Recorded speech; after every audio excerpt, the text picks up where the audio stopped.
welcome back to the Scenario 7 podcast. My name is Sam, and in a week where 4 teams brought us driver announcements that even Stevie Wonder saw coming, we bring you an Italian Grand Prix preview, reminiscing over fond memories and giving predictions for how we think the weekend is going to play out. Joining me today is my 2 co-hosts, it's Josh Bacon and Joe Roberts. How are you 2 doing? I'm doing very well, thank you, Sam. That was your best intro yet. I love it. How are you? I am very good. How are you doing, Joe? I'm doing good, Sam. I don't agree with Josh on that, but still.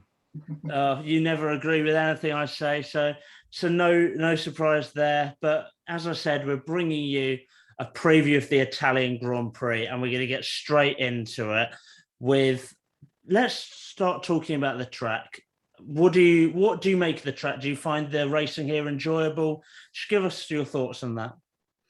I think this track is quite similar to last week in the fact that I think it's an enjoyable one-lap race, a one-lap qualifying track. So it's really fast and quick, and you can see cars pushing it to the limit. And then when it comes to the race, I think there's obviously more overtaking opportunities than there was last week. But sometimes I think it can be a little bit dull with just the slipstream just being the only possible overtaking place. But I still love the track because it's so unique and so historic, especially with that banking. You can still see when they go around the track, and they still use some of the old track on the home straight. So just for its historic background and the exciting qualifying as it brings, I think this track is still one of the best tracks on the calendar.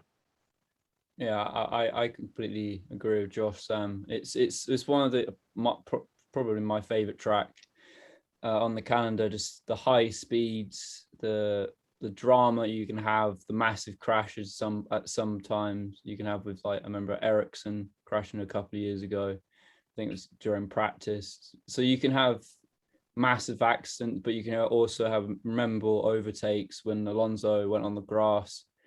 Or it was either Alonso or Vettel went on the grass to overtake. Overtake. So it's a very good track, and it can be dull because of the slipstream, because of the age of these cars. But overall, it's a very good track, and obviously the sprint will, I think, spice it up like it did in Silverstone. Yeah, as you said, it is a historic track. I mean, it is the world's 3rd purpose-built motor racing circuit. So it was the 3rd, oldest in the world, which is absolutely crazy. You've also got one of the best corners on the circuit, with the Parabolica corner being just a brilliant end to a fantastic one-lap circuit, where qualifying is really good around here, as you said. As Joe mentioned, we do have sprint qualifying. Do you think that sprint qualifying is suited to this track, or do you think that this is a track where normal qualifying would be better? I think that it will suit this track just because you can overtake, unlike in the Netherlands Grand Prix. But I think the problem probably will be the slipstream train, just because these cars can't follow in the corners, like Lesmo 1 and then the Lesmo 2. That section there is going to be very hard for the cars to follow. And then I can't think of the names for the other 2 corners, but I think it's the following that'll be a problem to get close enough to make an overtake. But I think the most crucial part, I think if there is a train, it's going to be very, very hard to get overtake, just because of the dirty air. The tires will just suddenly fall off. So I think that's the only issue they have. I think the sprint qualies this season are only for experimental, so they can use it for the 2022 cars when you can actually run closer. I think obviously we haven't seen what the 2022 cars will do, but I think it will suit Monza to to the absolute T, but I'm very unsure about these generations of cars, if it will suit the track. Yeah, I agree with Joe, but I think just to add to what he said is I think with the sprint qualifying, it adds another first corner or first lap drama. So especially with that first corner, which is really tight and really slow, I think you'll see maybe a few lockups and a few mistakes which will cause crashes in sprint qualifying and the normal race. So obviously, if it happens in sprint qualifying, that will definitely mix up the grid and make the race more interesting. But I think it's a good decision to bring in the sprint qualifying for this weekend at Monza. Yeah, I am all for trying new things, and the British Grand Prix trialing it, I think, went really well. We had Alonso having headlines there, and it's more racing at the end of the day, so I'm all for it, and trialing it to see if they're going to carry on. Whether it's suited to this track, I think we'll have to wait and see. Of course, you've got the main straight and the first chicane, which provides the best overtaking opportunities. So we'll see how sprint qualifying works around this track, but I'm excited to give it a go. Let's move on to fond memories. Let's recall some of your favourite races round Monza. Well, I think mine will be the freshest one in the mind. And like I said in previous podcasts, I didn't really start watching Formula One until quite late, so my knowledge is just recent. And I think for obvious reasons, I've chose last year's race, which was full of drama with both the Ferraris. I think Leclerc crashed out and Vettel retired, and also Verstappen and Magnussen retiring, so only 16 cars finished. And obviously the main talking point was Hamilton pitting when the pit lane was supposedly, well, not supposedly, was closed. So he got the 10-second time penalty for that, which then meant he went to the back of the field and had to fight his way through. And then that meant the fight for the win between Gasly and Sainz, which was incredible for the whole race, or pretty much most of the race. And luckily for Gasly, he managed to hold on and get his first ever F1 win, which obviously for him is massive.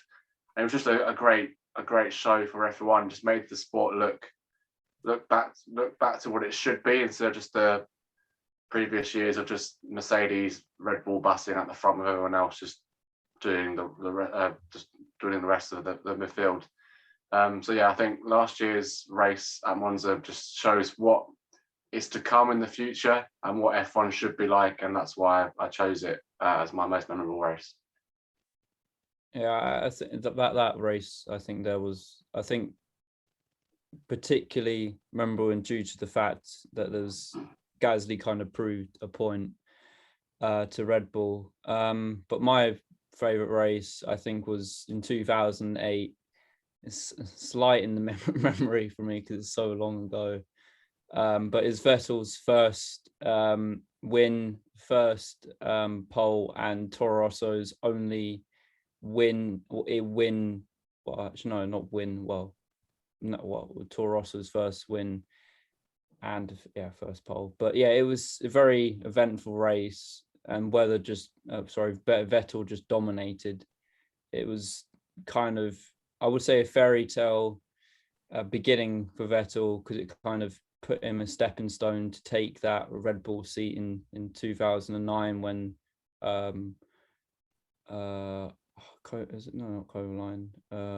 David Coulthard retired that season, and then obviously the rest is history when he came world champion four times in a row. So I think for me that race kind of put Vettel in the spotlight, and kind of did the same when Hamilton won it, to show that those two would be world champions one day. So that's why for me that race is very memorable for me. Yeah, two great races, but I've gone for the 2012 Italian Grand Prix, a country that means a lot to me. My favourite holidays are in Italy's, and this is my favourite race from the country. It's special to me because the driver I support, Sergio Perez, did very well. There's a theme with the fond memories. that a lot of them actually do seem to be around Sergio Perez, and that's just because of my passion for the driver.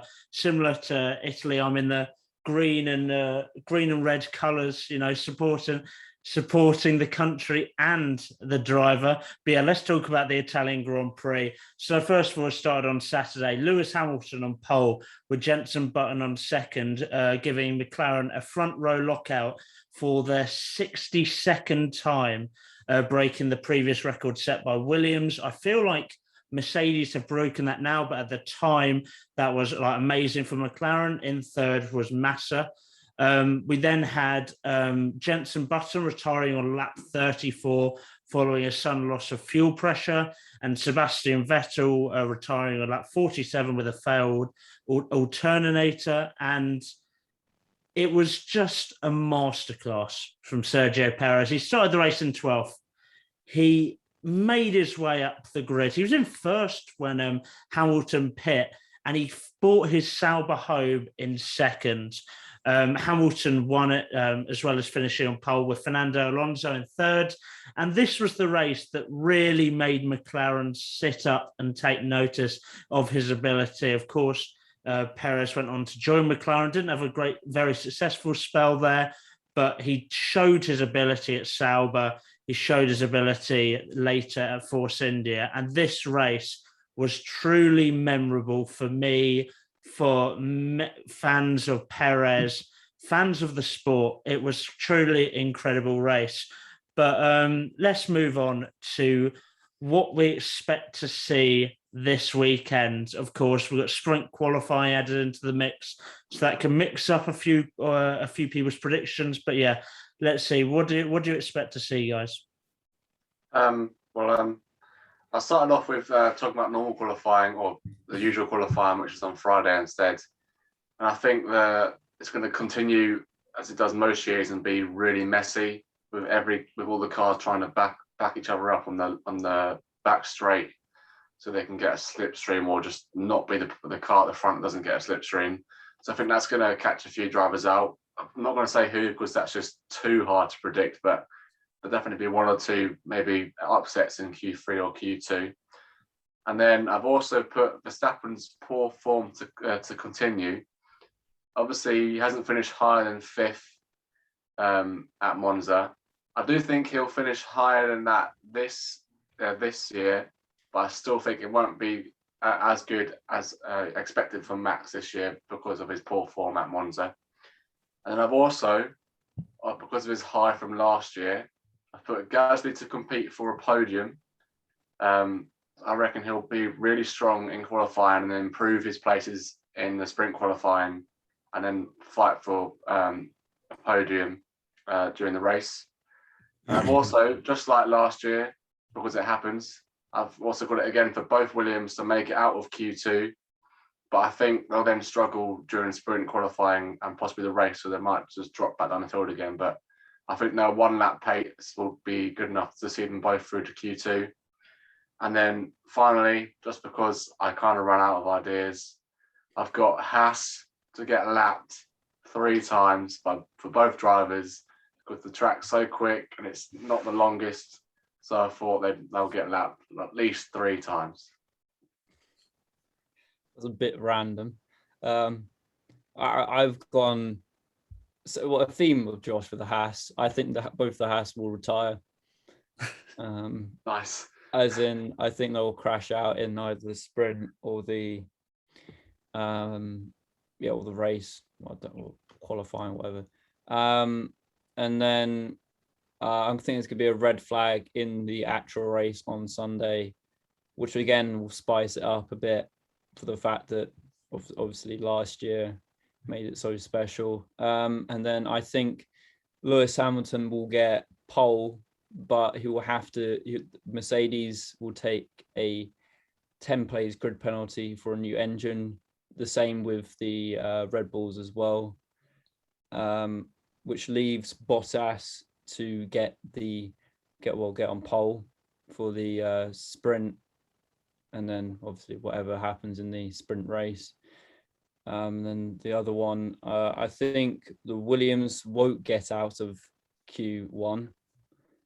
because of just generally their car isn't very suited to the track. I don't think they did very well last season. And McLaren to get a podium. I have one of the same predictions as you, Joe. We finally agree on something, because I also have McLaren on the podium. But I'll run you through my other predictions. So I have Hamilton to win the race, not the sprint, the race. It's a Mercedes track. They'll be looking for revenge after Zandvoort, and I can see Hamilton doing very well here.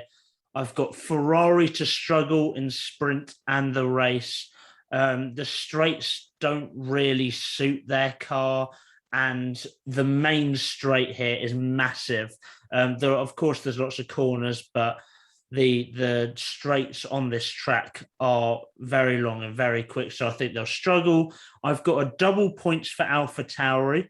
I've got I just think that Gasly, of course, is great at this track. He performed, he won last year, and he's a consistent performer on this track and a consistent performer on every track, I think it's fair to say.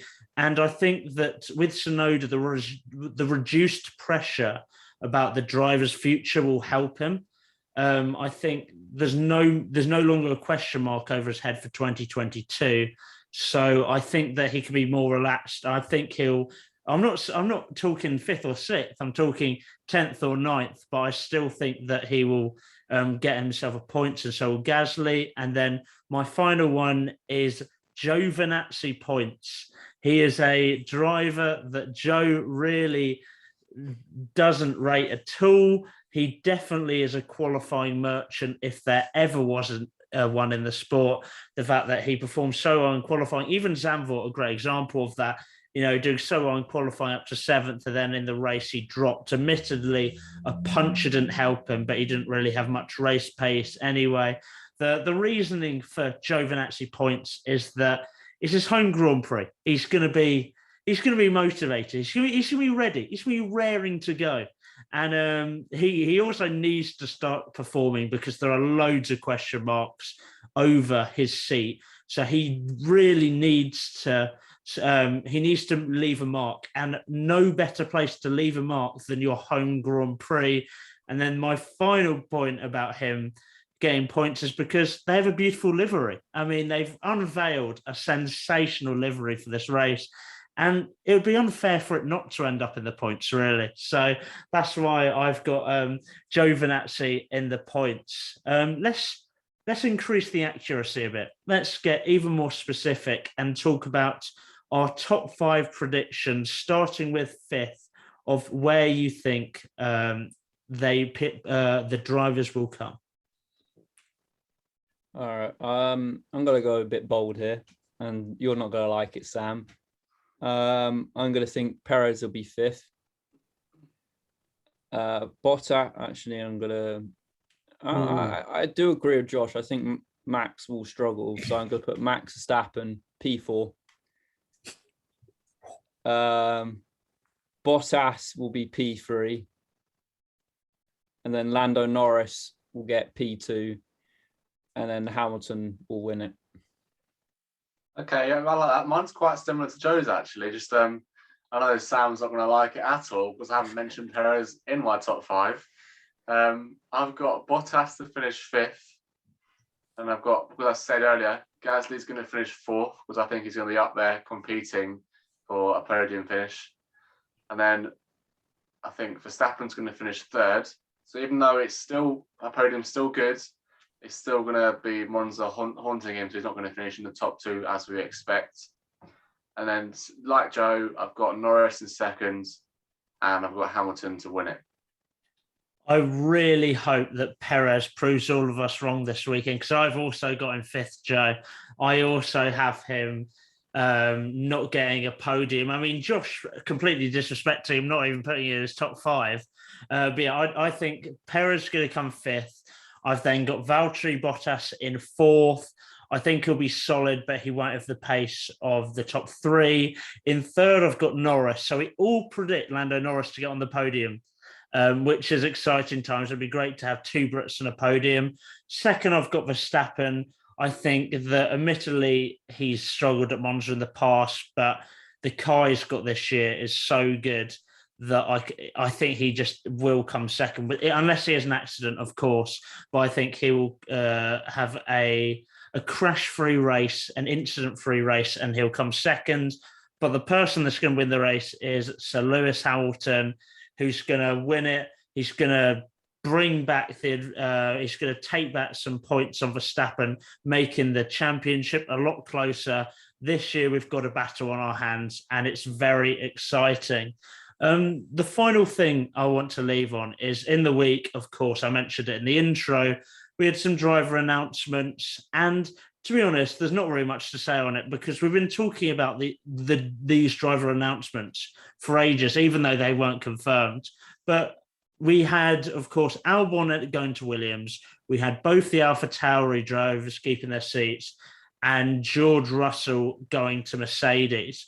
I just wanted to get some reaction from you guys, what you thought on the moves. I know, Josh, despite saying on the pod that you thought Albon would go to Alfa Romeo, you then are very happy he's gone to Williams. So, guys, give me your reaction on the driver news from the week. Yeah, like you said there, I'm just happy he's back in the sport. The infamous trio is back of Russell, Albon, and Lando. So that should be good fun. I expect another quiz with Natalie with the four of them on Sky Sports soon. But that'll be a good laugh again. But just to have him back so he can prove himself again, because I think like Gasly and possibly Perez, but not as much. It just shows how difficult it is to be in that second seat at Red Bull, to fight with Max and just prove that you can actually, or you are actually a good driver.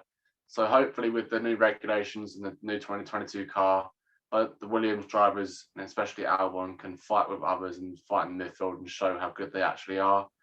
And then with the AlphaTauris, I think I expected that. I didn't expect them to drop Tsunoda and replace him. I think obviously it's just a rookie's first year. He's just trying to get used to the car and get used to the sport. So I thought it would have been a bit harsh to get rid of him so quickly. And then obviously we all knew it was coming, but Russell to Mercedes is just massive. It's great news for Russell, and I think he can definitely fight with Hamilton and Verstappen if you put him in the right car. He showed in Bahrain, even though the team screwed it up for him, he showed that he can fight with the top dogs and prove that he's got the pace in a good car. So it should be good to see next season with him fighting Hamilton and Russell, him fighting Hamilton and Verstappen, and possibly other drivers who are still good, but when the cars are pegged back to be level playing field, it should be good fun next season.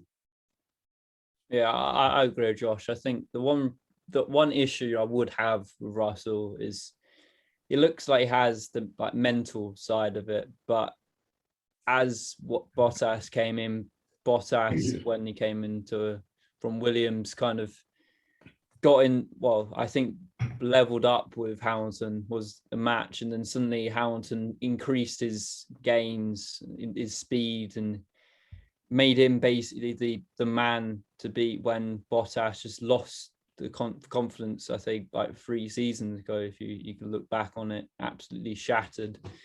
So I think even though Russell probably just needs to learn from Hamilton, I think he can't get into that mental state where he loses faith in his driving skills to go up against Lewis, because I think that this move could either potentially, but obviously depending on next season's car, Lewis could suddenly elevate his game to another level that Russell can't get. But obviously Russell's younger and can just learn from Lewis. I think that's the way that he probably has to look at it. But he can't look at it the way I have to beat him, because then he will turn into another Bottas. But again, I do agree, Josh, that the cars next season will hopefully level the playing field and you'll see the best drivers out there. I'm always probably critical on Tsunoda.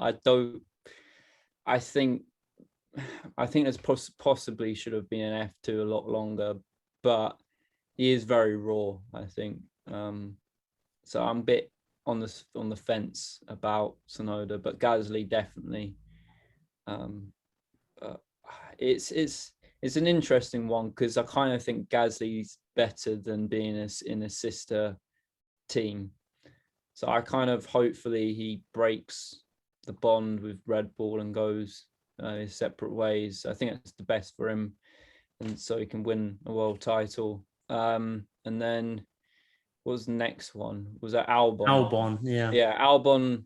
I'm very happy with that. I think he's gonna stick the middle finger up at Red Bull and do very well, and hopefully show why he should be in the seat rather than Perez. Because as Josh said, Gasly had shattered confidence. Maybe didn't have the mental side to it to be in the Red Bull seat, and then absolutely flooring it at AlphaTauri. So hopefully he does that for Williams. But again, we have to wait for next season. Yeah, I think one of the things with Albon going to Williams is that Williams for a long time have basically been almost a feeder team for Mercedes, where Toto Wolff has basically almost taken control of them, putting the drivers he wants to drive for Williams in the seat instead of who'd be best for Williams. And I think this is a great change because we all know that Toto Wolff was trying to put Nick de Vries in that seat, of course, a Mercedes driver who was trying hard, and he wasn't happy that Red Bull were looking at putting Albon in that seat. So I think that it's great that Williams have decided, you know what, we're not going to be a Mercedes toy anymore. We're going to do what's best for the team. We think that Albon's going to develop the car well. We think he's going to be better in terms of results than de Vries. And they've chosen Albon. I think that's a great step forward for them as a team. And if they're going to develop, I think that's definitely a step in the right direction.